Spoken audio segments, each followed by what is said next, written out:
for now, ang mas exciting na part sa amin is that, syempre, yung politics, it's being made up of different opinions of different people, different views, iba-ibang personalidad, iba-ibang figures din, no? Whether they are influential or not. So, this time, mas i-point up pa natin yung masasabi ng ating mga kabataan when it comes to thumbs up or thumbs down. So, syempre, i-ano muna namin, no? Bibigay kami sa inyo. Get one and pass pala.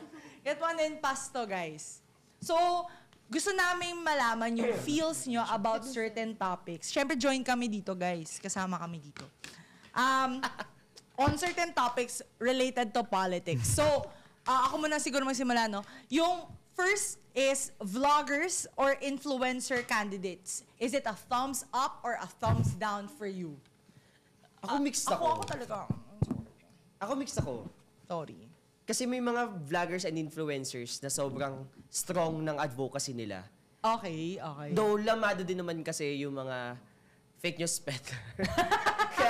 kaya ano ako, mix ako. Mix ka, mix. Sige, isa na lang. Patch, ikaw, bakit? Yun po, tatulad po na sinabi natin kanina yung sa fame, tumatakbo lang po sila para mas makilala sila and Kumita. Sabihin na natin. Ginagawang business ang politika. Okay, sige. Ali, ikaw? Ganun din po. Same feels din, fame din. So, technically, fame doesn't really do good when it comes to a candidate, I guess. Yun yung medyo unanimous. Next, political dynasty.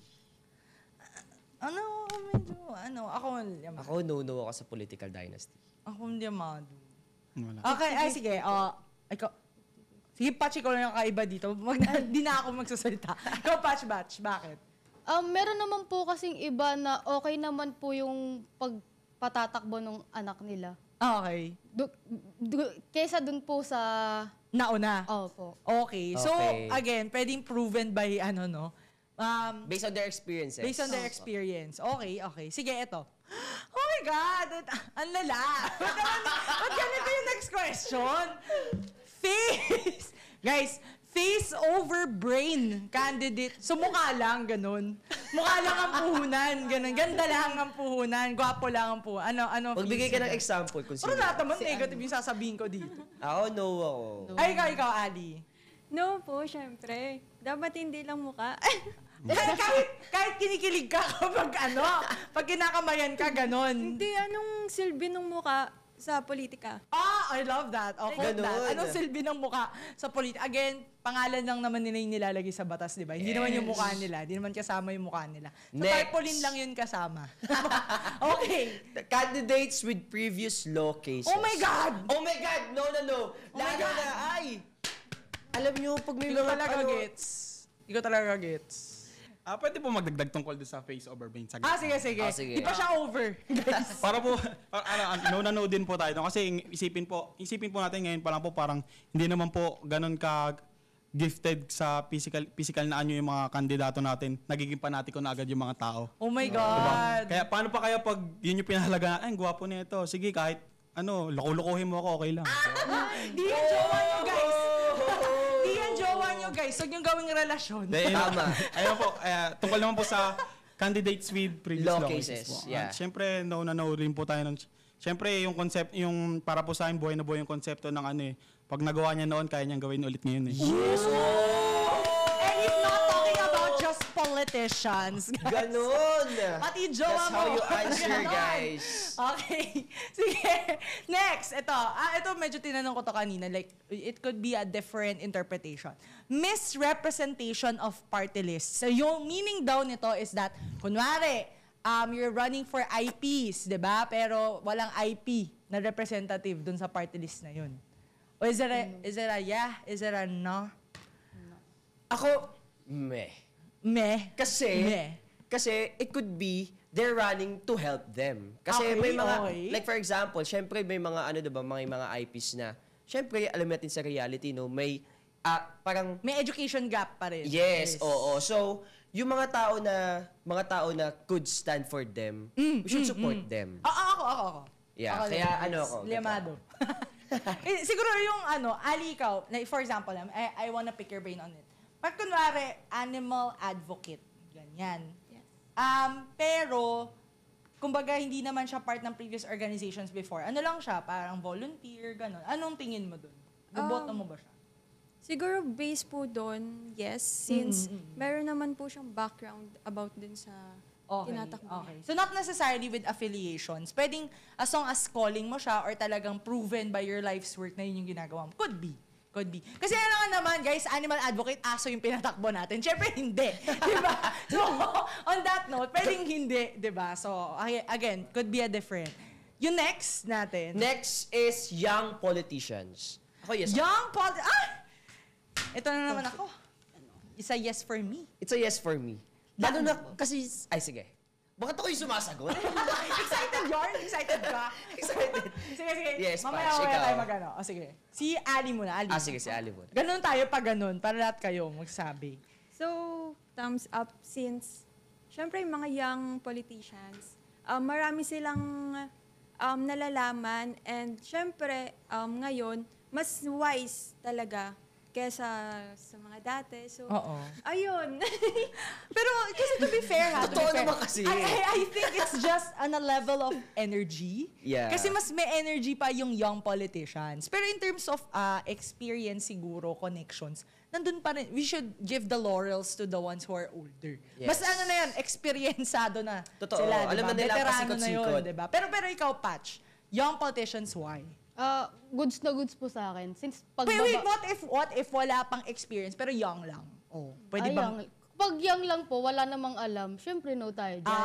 Okay. Pero kung educated naman siya, may mga experiences naman siya kahit sa school lang, Okay. yun, okay naman po siya for me. Okay, sige. So, ano pa rin siya, no? Based on previous experience. Edmark, ikaw. Edmar. Thumbs up po sa young politicians kasi para sa akin mas exposed po yung mga kabataan kaysa sa mga matatanda. Di naman po sa pagdi-discriminate ng edad nila. Hindi po sila Tinamaan yung mga nasa... para po kasi sa akin May mas violent reaction kayo? para po kasi sa akin mas madaling bulahin yung matatanda lalo sa internet. Kasi nga po, based on my experience po lalo sa mga matandang nakapaligid sa akin, lahat ng vlogger pinaniniwalaan nila eh. Well, totoo. Well, totoo. Para sa akin mas matalino po talaga, mas dapat talaga although dapat po pinifilter pa rin natin kabataan na pagkakatiwala natin. Tulad po ng sinabi niyo kanina, mamaya young lang, di ba? Siyempre, Young lang, mukha baka mamaya young lang. Yan lang talaga. Proceed po tayo sa next level ng pagkilatis po. Pili pa rin. Research pa din. Ganun. Yup. So, okay guys, so I hope you had fun a bit, no? Medyo na ano kayo doon, na eskandalo sa mga talong natin.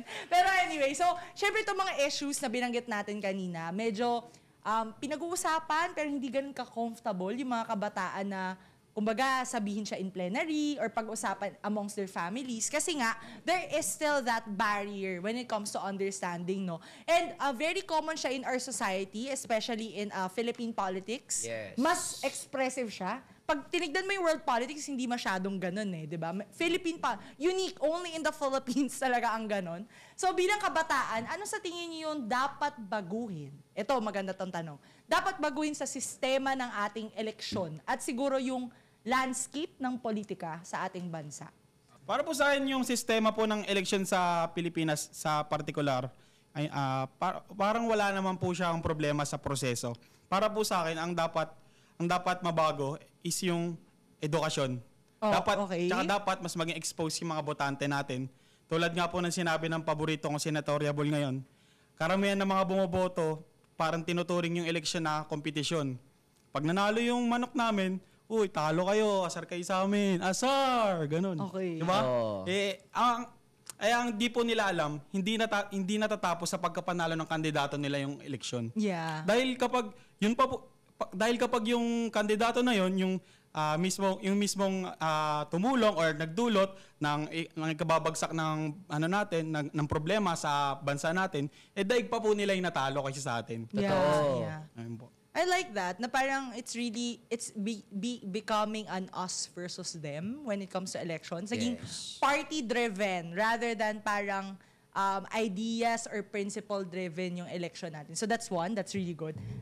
Ali, ikaw, as a first-time voter, anong gusto mong makitang magbago naman sa bansa?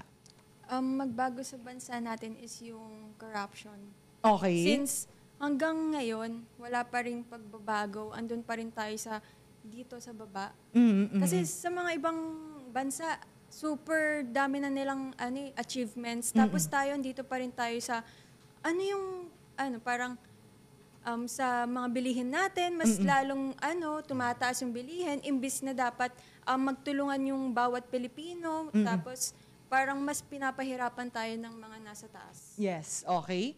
So, one thing that you wanted to change, if may maluklok na bago, no, is to change corruption, no, or eradicate corruption. Patch, ikaw, magbago sa politika at saka sa eleksyon na, kung may process or anything. Yeah. Sana mas maging matalino, tapat, at kaya ipaglaban yung mga nasa laylayan natin. Tulad ng mga sa magsasaka, mangingisda, at syempre yung mga, yung mga manggagawa natin. Sana kaya nilang ipaglaban yun. Yun po. So, sige, more on the second message na yun, no? Pero, guys, in terms of mensahe siguro sa mga botante, yes, kayo muna siguro.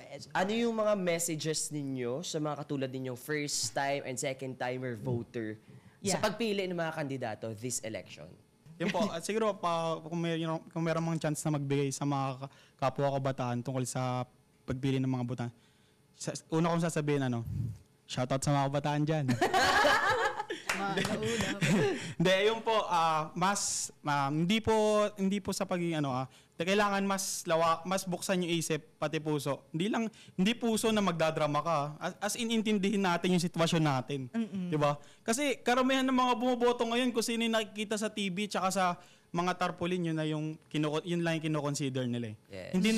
Hindi nila alam, meron pang mga tao na mas pinaglalaban yung karapatan nila. Tulad nga po ng nabanggit ko kanina, magsasaka, normal na manggagawa, mangingisda, yan.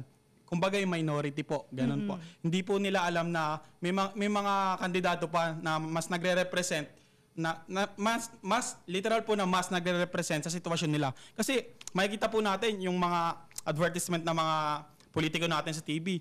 Ako nagpapasa ng gantong batas para sa mga PWD, para sa mga senior, para sa mga estudyante, discount, ganyan. Pero kung tutusin, hindi naman lang po sila yung solong nakaisip noon. Di ba po, sa paggawa ng mga batas, collaborative po yan, di ba? Yan po. Hindi po nila alam na hindi naman po yung mismong kandidato na yun yung nakaisip na yun, kundi binigay lang yung ideya na yun. Kumbaga, face value lang talaga yung mga sikat na yan para sa akin.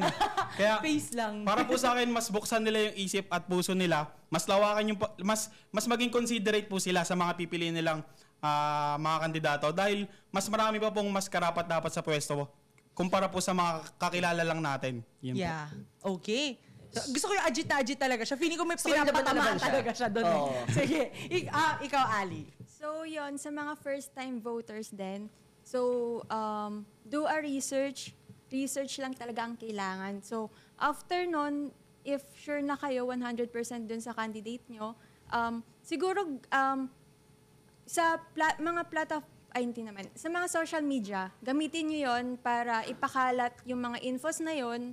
Dapat, syempre, legit yon. So, ayun, parang i-influence nyo lang din or inform nyo yung mga kabataan din na kasama nyo, mga magulang nyo, na dapat ito yung mga infos na dapat nilang makalap before election. Okay. So, Yes. Thanks. So, dapat maging source of information ka din, di ba? Ikaw na rin yung maging part ng mga filters, kumbaga, na para hindi makalusot ang fake news. Ikaw naman, Patch. Sa akin naman po, fact check, kailangan bumoto tayo ng tama. Iboto natin kung sino yung mga karapat dapat. Totoo. Wag kayong papa-impluwensya sa mga sa mga Nag-aabot-abot. Yes. Saka pala pinakamalaga, magparehistro kayo. Tama yan, tama. Yun lang po. Okay. Ayan. Actually, ako naman, yung takeaway ko naman sa episode natin ngayon is, siguro, we should be bright and vote for what is right. Oh, wow. Yes. Slogan na. Pinag-isipan na Kandidato mabuti. na po siya, guys. Kandidato na siya, guys. Kasi lalo pa sa panahon ngayon, kasi 63% ng mga voters is Gen Z and yung mga millennials. So, mga kabataan talaga ang bumubuo ng mga boboto this election, no? So with that, alam ko na may kakayanan sila, may alam sila sa mga iboboto. And one thing is, gamitin nyo yun. Gamitin nyo sana yun sa tama. Gamitin nyo yung mga napag-aralan ninyo, yung plataforma ninyo para bumoto ng tama. Kasi, parang our votes is our voice. And our voice is our power. So, may makapangyarihan tayo para bumoto ng tama para sa government na gusto talaga nating Yeah. ma-achieve, di ba? So, I guess, to add lang to what you said, James, let's go back to the numbers kanina. We said 63% of the Yes. participation or yung voters natin comes from the youth. So, balikan ko lang yung sinabi ko na in the previous episodes and so many years ago, we've guested different students and the defining factor in today's generation is the gigil to have change. Totoo. Pero let's not waste the energy na yon. Totoo. Huwag tayong, let's not fight senseless battles. So for example, mas maingay ngayon in social media. So, yung gigil ng mga kabataan, nagpupunta dun sa pakikipag-away sa mga keyboard warriors. Sometimes, you have to choose your battles. Yes. Kung kunwari, alam mong point of no return na to, di mo na mababago yung utak Walang niya. sense to. Walang sense to.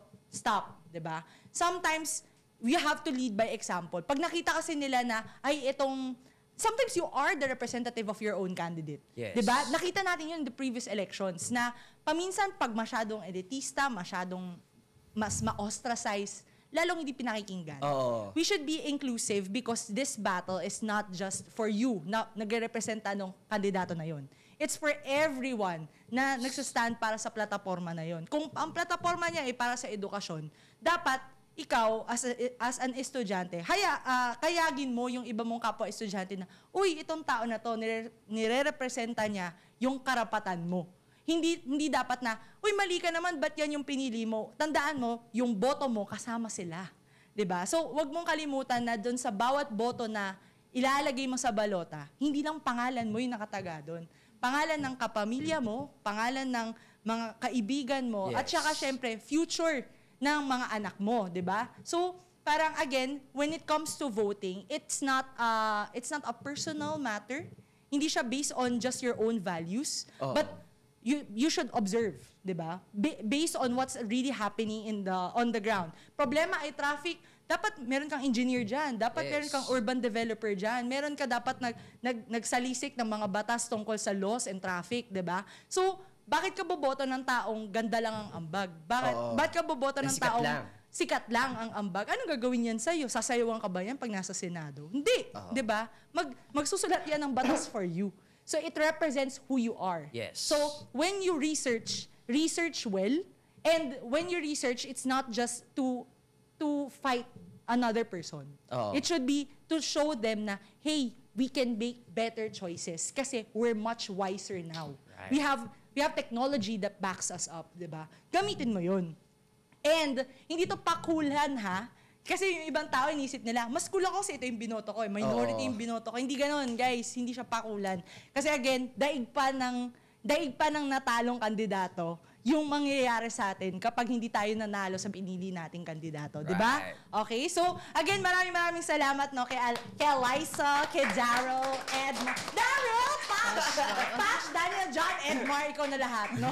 Sa pagbahagi Maraming salamat, guys. Yes. So, thank you so much sa pagbahagi na inyong opinion ngayong araw sa mga Gina G dyan. Yes. Sana mas Gina G kayo paglabas nitong episode na to. No? And maraming salamat din Bagong Pilipinas Studios, to our crew and staff. Maraming salamat po. Correct. No? So, guys, once again, this episode, sana hindi nyo lang ngayon yan papanoorin, ha? Sana sa mga schoolmates natin, panoorin nyo after the election. Yes. Isipin mo, tama ba ang naging desisyon ko ngayong darating na eleksyon? Kaya with that, sa bawat usapin, sa bawat issue, may boses tayong mga kabataan. Sumali, makinig at makiisa dahil ang bawat opinion nyo'y mahalaga. Kaya sabay-sabay nating isigaw sa buong mundo, Schoolmates, may pakialam ka! Isigaw